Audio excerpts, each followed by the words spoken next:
Let's bring in Chris Wallace, anchor of Fox News Sunday. It is quite a list, Chris. Where do you guess he begins?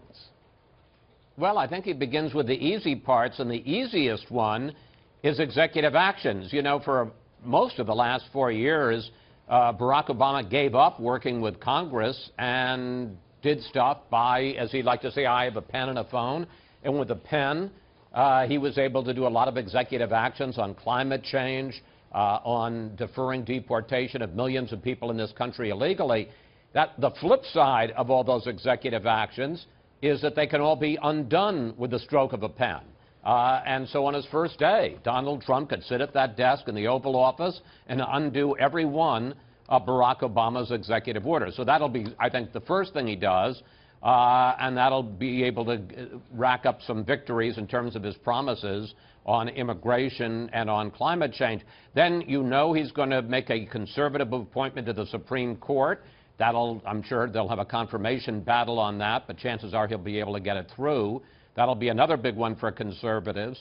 And then Obamacare, repealing Obamacare. And even there he has a kind of easy road because of the fact through budget reconciliation, it's part of the budget process, they can take action without having to face a Democratic filibuster in the Senate. So they may well be able to repeal that in the first 100 days. So he can actually accomplish a lot. And if you were to do just the things that I said, and that wouldn't get us to undoing the nuclear deal with Iran or building the wall, that would be a lot of victories and a lot of campaign promises that would be kept. That budget reconciliation device is the method that Democrats used to get the whole thing passed in the first place, right? That's exactly right. So many of these things that Obama used, executive actions, reconciliation, to put forth his agenda, are things that Donald Trump can now use to take a wrecking ball to Obama's agenda. So then some of the trade deals, for instance, the TPP, that hasn't been signed yet, correct? He can basically just ignore it and let it wither on the vine. That's dead. You've got to remember, Hillary Clinton also said she wasn't going to approve that. There is zero chance that the TPP will go through. It's somewhat more complicated to renegotiate the trade deals with NAFTA and some of the others that already exist. But the Pacific Trade Partnership, gone. So we know that he's going to have this meeting coming up with the Japanese Prime Minister Shinzo Abe.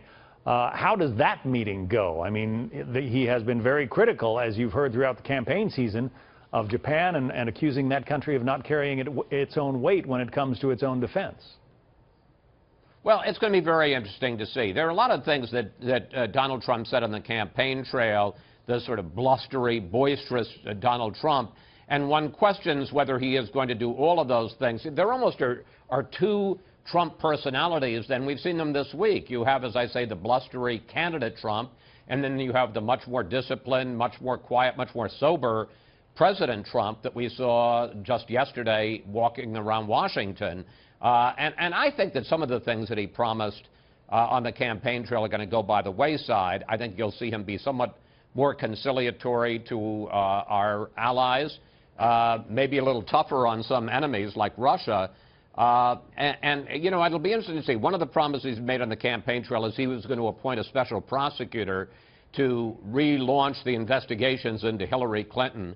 Given the fact that he won, she lost, and he's got to do some business with congressional Democrats, especially in the Senate where they have the filibuster, I would be very surprised if he does that. What about the wall? That was perhaps his most prominent promise on the campaign trail, but there are an awful lot of thorny issues that come up, including the fact that something like 2/3 of the land between, that separates the United States and Mexico belongs either to the state of Texas or private landowners.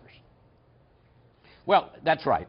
That's going to be a complicated one. That's why I didn't mention it in the beginning as an early one. And it was interesting. Bret Baier interviewed Paul Ryan last night on Special Report, and he asked him several times about building a wall, and Ryan kind of flipped that or morphed that into securing the border. So I think you might see a physical wall for part of it, but I get the feeling, there are a lot of complications in that regard.